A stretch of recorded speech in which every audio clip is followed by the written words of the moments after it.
সংখ্যাগরিষ্ঠ দল হয়ে রাজনীতিতে ফিরতে জামায়াতে ইসলামীর মাস্টার প্ল্যান। সরকারি 25টি সেক্টরে 2 লাখ সদস্য নিয়োগের চক্রান্ত। 9 নেতাকর্মীকে জিজ্ঞাসাবাদে তথ্য। ব্রাহ্মণবাড়িয়ার কসবায় যুবদলের নতুন কমিটি নিয়ে উত্তেজনা। নেতাকর্মীদের সঙ্গে পুলিশের ধাওয়া পাল্টা ধাওয়া। আহত অন্তত 10, বেশ কয়েকজন আটক। চুক্তি না মেনেই বাড়তি জাহাজ ভাড়া গার্মেন্টস মালিকদের উপর চাপিয়ে দিচ্ছে বিদেশি ক্রেতারা। পণ্যের উপর 15% ছাড় দাবি, লাখ লাখ ডলার ক্ষতির শঙ্কা। এবং নওগাঁয় নানা সংকটে বন্ধ 90 ভাগ চালকল। বাধ্য হয়ে ধান চালের কারবার গুটিয়ে ব্যবসায়ীরা ঝুঁকছেন অন্য পেশায়। বেকার শত শত শ্রমিক।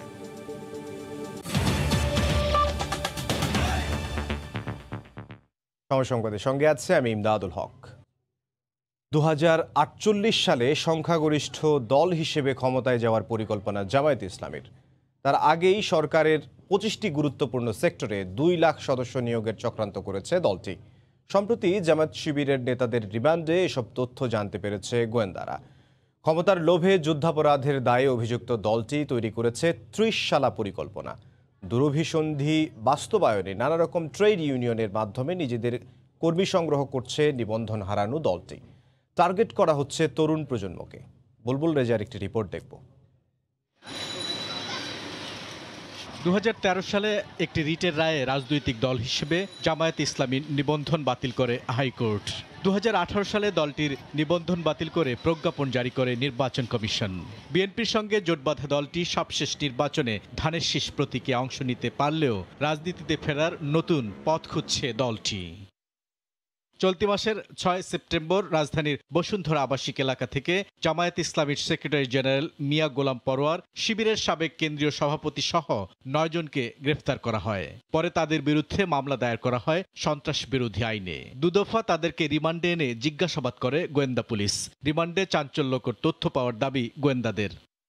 2018 থেকে 2048 30 শালা পরিকল্পনা জামায়াত ইসলামীর। ভিশন 2048 সামনে রেখে 5টি পঞ্চবার্ষিক পরিকল্পনা নিয়েছে দলটি। পরিকল্পনায় সরকারের 25টি গুরুত্বপূর্ণ সেক্টরে 2 লাখ কর্মী নিয়োগ করা হবে। তাদের মূল টার্গেট দেশের কৃষক, শ্রমিক সহ খেটে খাওয়া মানুষ। টার্গেট করা হয়েছে তরুণ প্রজন্মকেও।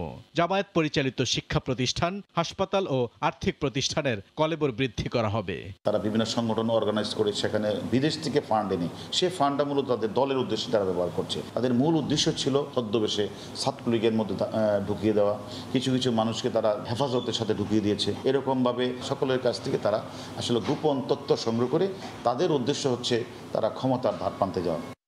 গোয়েন্দা পুলিশ সারা দেশে প্রায় 400 ট্রেড ইউনিয়নের তথ্য পেয়েছে, যেগুলো জামায়াতে ইসলামীর পৃষ্ঠপোষকতায় তৈরি হয়েছে।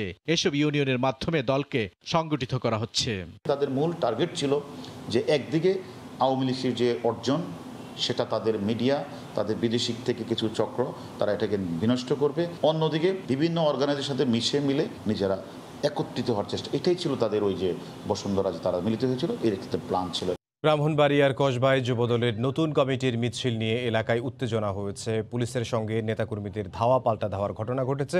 এতে আহত হয়েছেন অন্তত 10 জন। পুলিশ জানায়, সকালে উপজেলার অনন্তপুর এলাকায় মিছিল বের করে বিএনপির সহযোগী সংগঠন যুবদলের নেতাকর্মীরা। তবে অনুমতি ছাড়াই রাস্তায় অবস্থান নিলে পুলিশ সরে যেতে বললে যুবদল নেতাকর্মীদের সঙ্গে ধাওয়া পাল্টা ধাওয়া শুরু হয়। আটক করা হয় বেশ কয়েকজন নেতাকর্মীকে। কসবা উপজেলায় যুবদলের ঘোষিত কমিটি নিয়ে কয়েকদিন ধরে পক্ষে বিপক্ষে নেতাকর্মীরা অবস্থান নেয়। কমিটি বাতিলের দাবিতে ঝাড়ু মিছিল করে পদবঞ্চিতরা।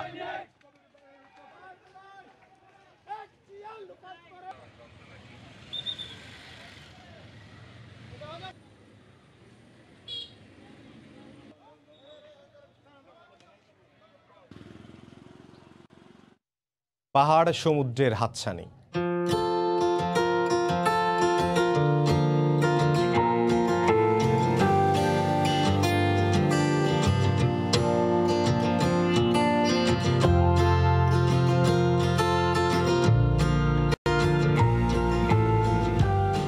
সম্ভাবনাময় পর্যটনে পিছিয়ে বাংলাদেশ, কিন্তু কেন? সে প্রশ্নের উত্তর পেতে রিপোর্ট থাকছে সংবাদের শেষাংশে। সময় সংবাদে আরও থাকছে, লাল তালিকার 12টি লিজিং কোম্পানির 96 ভাগই ঋণ খেলাপি। বিনিয়োগের টাকা ফেরত পাওয়া নিয়ে শঙ্কা। দায় এড়াতে পারে না বাংলাদেশ ব্যাংক, বলছেন দুদক আইনজীবী। আবহাওয়া পরিবর্তনের কারণে চাঁদপুরে হঠাৎ বেড়ে গেছে ডায়রিয়া সহ নানা রোগে আক্রান্তের সংখ্যা। মতলবে আইসিডিডিআরবির বিশেষায়িত হাসপাতালে বাড়ছে সেবা প্রত্যাশীদের ভিড়। এই মুহূর্তে সেখানে আছেন সহকর্মী ফারুক আহমদ। সরাসরি যাব তার কাছে। ফারুক, ইমদাদ, ঋতু পরিবর্তনের ফলে এখন নানা ধরনের পেটের পীড়া কিন্তু মানুষজন আক্রান্ত হচ্ছে। তো আমি এই মুহূর্তে আছি আইসিডিডিআরবি মতলব হাসপাতালে। যে আইসিডিডিআরবি বাংলাদেশে বিশেষায়িত দুটি হাসপাতাল আছে, একটি হলো যে চাঁদপুরের মতলবে, অন্যটি রাজধানী ঢাকার মহাখালীতে। তো আমি সকাল থেকে হাসপাতালের বিভিন্ন ওয়ার্ড ঘুরে দেখেছি এবং এর বাইরেও ঘুরে দেখেছি যে এখানে এই সময় নানা বয়সী রুগীর খুব চাপ। বিশেষ করে আমাকে এখানে যিনি প্রধান আছেন ডক্টর আল ফজল খান, তিনি আমাকে বলেছেন যে ঋতু পরিবর্তন অর্থাৎ বর্ষার পরপরে এখন কিন্তু নানা বয়সী মানুষজন পেটের পীড়াজনিত রোগে আক্রান্ত হচ্ছেন। ডায়রিয়া, কলেরা সহ অন্যান্য রোগগুলো তাদের মধ্যে ভর করছে। সেই রুগীদের এখানে সেবা দেওয়া হচ্ছে এবং সম্পূর্ণ বিনামূল্যে এই চিকিৎসা সেবা থাকার কারণে শুধু চাঁদপুর নয়, তার আশপাশের যে জেলাগুলো আছে কুমিল্লা, নোয়াখালী, শরীয়তপুর, এই বিভিন্ন জেলা থেকে এখান থেকে রুগীজন ছুটে আসছেন। আমি সকাল থেকে লক্ষ্য করেছি যে এখানে কলেরা আক্রান্ত রুগীও ভর্তি হয়েছে। গত 24 ঘন্টা অবজারভেশনে রাখার পরে সেই রুগী এখন সম্পূর্ণ পুরোপুরি সুস্থ, যেটি এক সময় অসম্ভব ছিল। আল ফজল আমাকে আরও জানান যে এই যে চাঁদপুরে যে বিশেষায়িত হাসপাতালটি আছে, এটি 60-এর দশক প্রতিষ্ঠিত হয়েছে এবং তারপর থেকে নিরলসভাবে তারা সেবা দিয়ে যাচ্ছেন। এবং শুধু এই চাঁদপুরের হাসপাতালটিতে গত 60 দশক ধরে অর্থাৎ 6 দশক ধরে এখানে প্রায় 8 লক্ষ রুগীকে তারা বিনামূল্যে চিকিৎসা সেবা দিয়েছেন। এটি শুরু থেকে এ পর্যন্ত বৈদেশিক আর্থিক সহায়তা দাতব্য সংস্থাগুলো চালিয়ে রাখলেও এখন শেষ দিকে এসে কিন্তু তাদের যে বিদেশি সাহায্য, যেই সহযোগিতার যে আশ্বাসটি ছিল আসলে সেটি এখন ক্ষীণ হয়ে আসছে। অর্থাৎ দাতা সংস্থাগুলো আসলে সেখানে এখন আর এটি চালাবার তাদের যে আর্থিক সহায়তা সেটি আসলে সংকুচিত করে ফেলেছে। এখন এটি ভাবিয়ে তুলেছে আইসিডিডিআরবি হাসপাতালটি এখন দেশীয় যারা মানুষজন আছেন, যারা উদ্যোক্তা আছেন বা যারা সমাজে বিত্তশালী আছেন, তাদের প্রচেষ্টায় এটি আরও চালিয়ে রাখার তাদের একটা চেষ্টা আছে। কর্তৃপক্ষ আমাকে জানিয়েছে যে এখানে যে চিকিৎসা সেবাটি দেওয়া হচ্ছে, এখানে জনবল প্রায় 50 জন আছে। এর মধ্যে এখানে রুগীর ধারণ ক্ষমতা 100 জন হলো, সব মিলিয়ে কিন্তু এখানে 200 থেকে 250 রুগী সংকুলন করার একটা ব্যবস্থা আছে। তো আমি যদি বলতে পারি যে অন্য সময় 50 থেকে 60 জন রুগী ভর্তি করা হলো, এখন প্রতিদিন 100 রুগী ছাড়িয়ে যাচ্ছে। এই ছিল আমার কাছে চাঁদপুর আইসিডিডিআরবি মতলব হাসপাতালের ডায়রিয়া পরিস্থিতির সবশেষ তথ্য। ইমদাদ, চাঁদপুর থেকে ফারুক আহমদ। জাহাজ ভাড়া বেড়ে যাওয়ার অজুহাতে এবার গার্মেন্টস মালিকদের কাছ থেকে পণ্যের দামের ওপর 10 থেকে 15% হারে ছাড় দাবি করেছেন বিদেশি ক্রেতারা। অথচ চুক্তি অনুযায়ী জাহাজ কিংবা কন্টেইনার ভাড়া গার্মেন্টস মালিকদের পরিশোধ করতে হয় না। বিদেশি ক্রেতাদের এমন অবস্থানে লাখ লাখ মার্কিন ডলার ক্ষতির মুখে পড়তে যাচ্ছেন বাংলাদেশের ব্যবসায়ীরা। বিশেষ করে ইউরোপ, আমেরিকার শোরুমগুলোতে পণ্য পাঠাতে হিমশিম খেতে হচ্ছে তাদের। বিস্তারিত জানাচ্ছেন কমল দে। কয়েক মাস আগে চট্টগ্রাম বন্দর থেকে ইউরোপ, আমেরিকার যে কোনো বন্দরে 40 ফুট সাইজের একটি পণ্যবাহী কন্টেনার পাঠাতে খরচ হতো 2.5 থেকে 4,500 মার্কিন ডলার। কিন্তু এখন তা 3 গুণ বেড়ে 14 থেকে 15,000 মার্কিন ডলারে দাঁড়িয়েছে। কোনো কোনো ক্ষেত্রে 17,000 মার্কিন ডলারও ছাড়িয়ে যাচ্ছে। 10 মাস আগেও যদি আমি ক্যালকুলেশন করি তাহলে সেক্ষেত্রে রেটটা $3,500 ছিল বা $4,000 ছিল। এই রেঞ্জ থেকে যেটা এখন 12,000 13,000 ডলার হয়ে গেছে। মূলত করোনাকালীন সময়ের ক্ষতি পুষিয়ে নিতে বিদেশি জাহাজ মালিকেরা এই ভাড়া বাড়িয়েছে বলে দাবি এদেশের শিপিং এজেন্টদের। আর জাহাজ এবং কন্টেনারের বাড়তি ভাড়া তুলে নিতে বিশেষ ডিসকাউন্টের জন্য বিদেশি বায়াররা গার্মেন্টস মালিকদের উপর চাপ সৃষ্টি করছে। পণ্য বিক্রির চুক্তি অনুযায়ী জাহাজ কিংবা কন্টেনার ভাড়া গার্মেন্টস মালিকদের পরিশোধ করতে হয় না, কিন্তু কৌশল করে পণ্যের উপর ডিসকাউন্ট আদায় করে সেই ক্ষতি পুষিয়ে নিতে এই তৎপরতা বিদেশি ক্রেতাদের। সম্মিলিতভাবে এই ফ্রেটটা বাড়িয়ে তারা পুরো লসটা কভার করার জন্য চেষ্টা করছে। ফ্রেট বাড়তেছে, ফ্রেট তো আমরা দিচ্ছি না, বায়াররা দিচ্ছে, তাদের টোটাল কস্ট বেড়ে যাচ্ছে। বেশি কাজের আশায় বাংলাদেশের গার্মেন্টসগুলো কম দামে পণ্য তৈরি করে বিক্রি করছে। এই অবস্থায় প্রতিটি পণ্যে 1 থেকে 1.5 মার্কিন ডলার ডিসকাউন্ট হিসাবে ছেড়ে দিলে গার্মেন্টসগুলোকে আবারও ক্ষতির মুখে পড়তে হবে। বায়ার এটাকে রিকভার করার জন্য বিভিন্ন অজুহাতে 10%, 15% ডিসকাউন্টের দাবি করছে। কারণ তাকে সে এই ফ্রেট চার্জটাকে কাভার করার জন্য সে এই খেলাটা খেলছে। গত অর্থ বছরে বিভিন্ন দেশে 31.45 বিলিয়ন মার্কিন ডলারের পণ্য রপ্তানি করেছে বাংলাদেশের গার্মেন্টস শিল্প। কমল দে, সময় সংবাদ, চট্টগ্রাম। দেশের অন্যতম ধান উৎপাদনকারী জেলা নওগাঁয় ধুঁকে ধুঁকে চলছে চাল কলগুলো। নানা সংকটে ইতোমধ্যে 90% রাইস মিল বন্ধ হয়ে গেছে। লোকসানের দেনা এড়াতে অনেক ব্যবসায়ী মিল বিক্রি করে বিকল্প ব্যবসায় ঝুঁকছেন। ব্যবসায়ীরা বলছেন, প্রতিযোগিতার বাজারে টিকতে না পেরে গুটিয়ে নিচ্ছেন ধান চালের ব্যবসা। একের পর এক মিল বন্ধ হওয়ায় বেকার হয়ে পড়েছেন শ্রমিকরা। নওগাঁ থেকে এমআর রকির রিপোর্ট, ক্যামেরায় ছিলেন রকিবুল ইসলাম।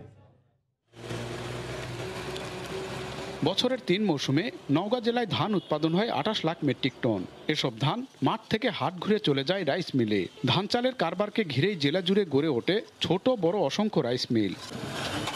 সরকারি ও বেসরকারি ব্যাংকের ঋণ সহায়তায় ধান চাল কেন্দ্রিক এসব প্রতিষ্ঠান গড়ে তোলার ক্ষেত্রে পরিবেশের নিয়মনীতি না মানা সহ রয়েছে নানা অভিযোগ। সুনির্দিষ্ট পরিকল্পনা ছাড়াই অসম গতিতে গড়ে উঠতে থাকে ধান কেন্দ্রিক মিল কলকারখানা। 55টি অটো ও 1200-র অধিক হাস্কিং মিল গড়ে ওঠে জেলায়। ব্যবসায়ীরা বলছেন, প্রতিযোগিতার দরে টিকতে না পারায় বেশিরভাগই প্রতিষ্ঠানগুলো এখন বন্ধ হয়ে গেছে। একসময় কর্মচঞ্চল এসব ধানের চাতাল বন্ধ হওয়ায় বেকার হয়ে পড়েছেন নারী ও পুরুষ শ্রমিক। অনেক মিল বন্ধ হয়ে গেছে, যেখানে 200-250 জন লোক কাজ করতো সেখানে এখন লোক নেই। আমাদের আশেপাশে তো মিল সব বিক্রি হয়ে যাচ্ছে, বন্ধ হয়ে যাচ্ছে, তাহলে আমরা লেবার কোথায় কাজ করবো? 80%-এর উপরেই মিল একদম বন্ধ হয়ে গেছে ধ্বংসের দ্বার প্রান্তে। একটা মিল 8 মেট্রিক টন বরাদ্দ, তার 1 দিন বা 2 দিনের প্রোডাকশন। 2 দিন 3 দিন চাতাল করব, এটা কিন্তু ব্যবসায় গিয়া না, অর্থাৎ হচ্ছে এটা বন্ধের মধ্যে পড়ে যায়। প্রতিযোগিতার বাজারে টিকতে না পারা সহ মিল চাতাল বন্ধ হওয়াকে সরকারের অধিক আমদানি নির্ভরতাকে দুষছেন ব্যবসায়ী নেতারা। যে পুঁজি হারিয়েছি সেটা আর ফিরে নিয়ে আসতে পারছি না, আমরা আমাদের ব্যবসার স্বাভাবিক কার্যক্রম আমরা আর ধরে রাখতে পারিনি। বাংলাদেশ ব্যাংকের কিন্তু হিসাব আছে যে অটো রাইস মিল বা হাস্কিং মিল কতগুলো আছে, তারা কি পরিমাণ টাকা নিয়ে রাখছে, তাদের কোন কোন মিলগুলো লস করছে, তাদের টাকা দেওয়া যাবে কিনা বা দিলে কিভাবে আগানো যাবে। আমার মনে হয় সরকারি একটা পলিসি বড় দরকার। মিল মালিক সমিতির তথ্য মতে জেলায় প্রায় 2500 ব্যবসায়ী ধান ও চাল কারবার করেন। এসব ব্যবসায়ীর কাছে সরকারি ও বেসরকারি ব্যাংকের বিনিয়োগ রয়েছে অন্তত 5000 কোটি টাকা। এমআর রকি, সময় সংবাদ, নওগাঁ। লাল তালিকাভুক্ত এ ক্যাটাগরির 12টি লিজিং কোম্পানির 96 ভাগই ঋণ খেলাপি। কেন্দ্রীয় ব্যাংকের গত কয়েক বছরের বিভিন্ন অডিট প্রতিবেদনে এমন তথ্য উঠে এসেছে। এসব প্রতিষ্ঠানে 2 বছর আগে বিনিয়োগ করে এখন মূল টাকা ফেরত পাওয়ায় অনিশ্চিত। এজন্য বাংলাদেশ ব্যাংকের নজরদারিকে দায়ী করছেন ভুক্তভোগী ও অর্থনীতিবিদরা। সেলিয়া সুলতানার রিপোর্টে বিস্তারিত। টাকা থাকলে 20,000 টাকা কেটে নেয় সরকার, এছাড়া ভ্যাট আছে, মানে টাকায় কোনো লাভ হচ্ছে না আমার। আমি তো প্রত্যেক মাসে এক বোঝাই দিতেছি। পেনশন সবার জীবনের একটি সময়ের বিশেষ নিরাপত্তা। কিছুটা বাড়তি অর্থনৈতিক নিরাপত্তার কথা ভেবে লিজিং কোম্পানিতে যারা সেই অর্থ লগ্নি করেছিলেন এখন তারা অসহায়। ফিক্সড ডিপোজিট 15 লক্ষ টাকা রাখলাম, তারপরে থেকে এখন পর্যন্ত আমি কোনো ইন্টারেস্ট পাইনি। যখন আমাদের টাকা নিয়েছিল পিপলস লিজিং এর অবস্থা তখনই খারাপ ছিল এবং আমার মনে হয় বাংলাদেশ ব্যাংক নিশ্চয়ই সেটা জানতেন। তালবাহানা করে এটা কোনোভাবেই এনক্যাশমেন্ট করছিলেন না, তার উপর দিয়ে বারবার খালি ইন্টারেস্ট রেটটা বেটার করে দিয়ে ওনার এক্সটেনশন করে দিচ্ছিলেন। অনিয়ম ও অব্যবস্থাপনার কারণে বাংলাদেশ ব্যাংকের 12টি লাল তালিকাভুক্ত এ ক্যাটাগরির লিজিং কোম্পানি রয়েছে। এর মধ্যে Bangladesh Industrial Finance Company 96%, People's Leasing 67%, International Leasing ছাড়াও 49% ঋণ খেলাপির প্রতিষ্ঠান ফার্স্ট ফাইন্যান্সে কেন্দ্রীয় ব্যাংক থেকে পর্যবেক্ষক নিয়োগ দিয়েও উন্নতি হয়নি। দুদক আইনজীবী বলছেন, এর দায় এড়াতে পারে না বাংলাদেশ ব্যাংক। লিজিং কোম্পানিকে বাংলাদেশ ব্যাংক লাইসেন্স দিচ্ছে, তার লাইসেন্সের মধ্যে অনেকগুলো টার্মস অ্যান্ড কন্ডিশন থাকে।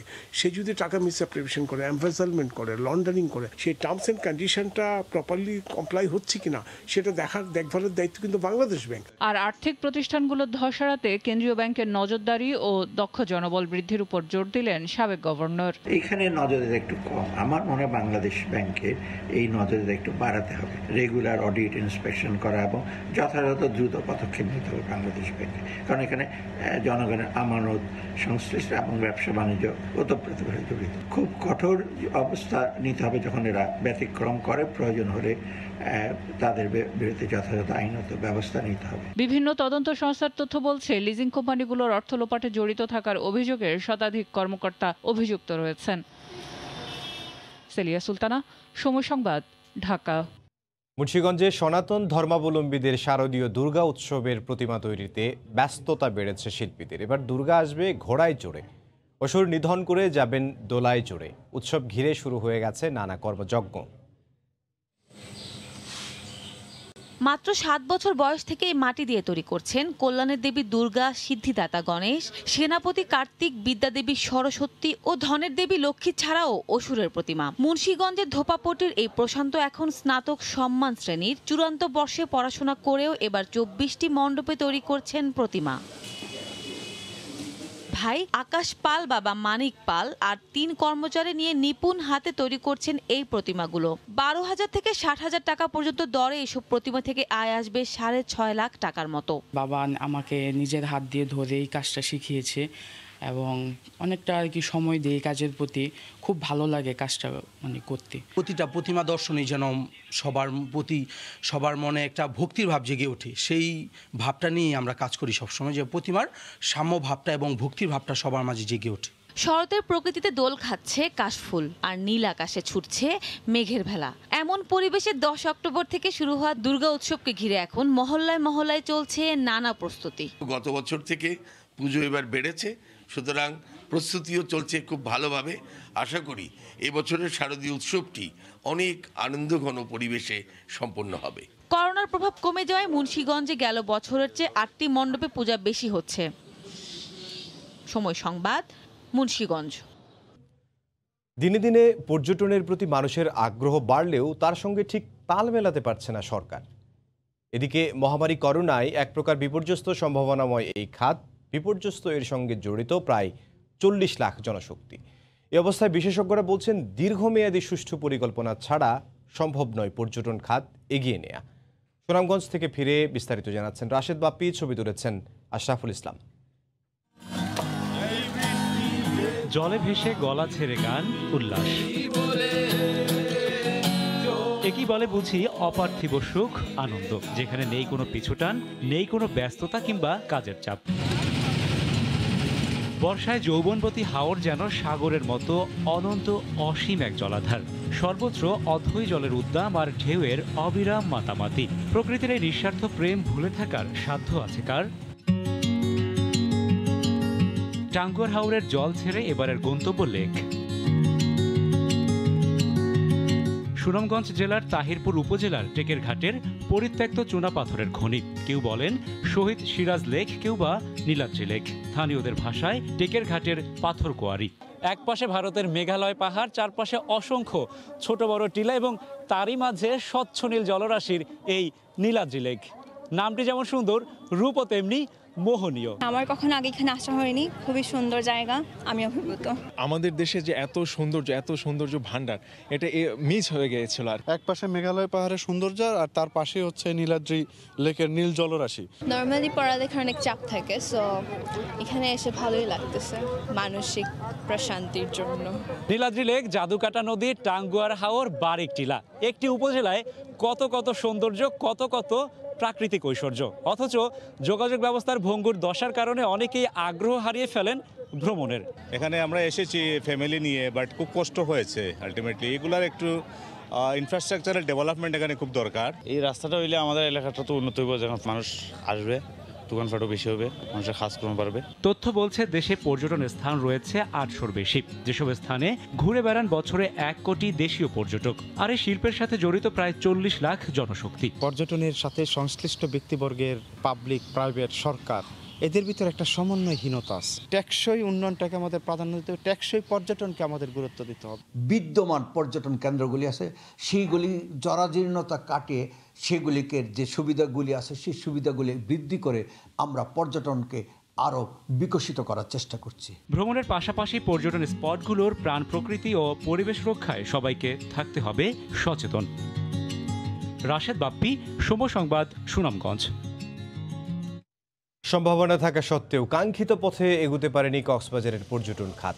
প্রাকৃতিক সৌন্দর্যের কমতি না থাকলেও রয়েছে পর্যাপ্ত সুযোগ সুবিধার অভাব। পর্যটন সংশ্লিষ্টদের দাবি, দেশি বিদেশি পর্যটক আকর্ষণে পর্যটন ব্যবস্থাকে ঢেলে সাজাতে সমন্বয় ও সুনির্দিষ্ট পরিকল্পনা দরকার। তবে সরকারি নানা উদ্যোগের কারণে শিগগিরই কক্সবাজারের পর্যটন শিল্প এগিয়ে যাবে বলে আশা জেলা প্রশাসনের। বিস্তারিত জানাচ্ছেন সুজাউদ্দিন রুবেল। বিশ্বের দীর্ঘতম সমুদ্র সৈকতের বিশাল বালিয়াড়ি খেলা করে লাল কাঁকড়ার দল। মাঝে মধ্যে এই কাঁকড়া নেমে পড়ে সাগরের নোনা জলে, করে ছোটাছুটি। সাগরের বিশাল ঢেউ আশ্রয় পড়ে তীরে।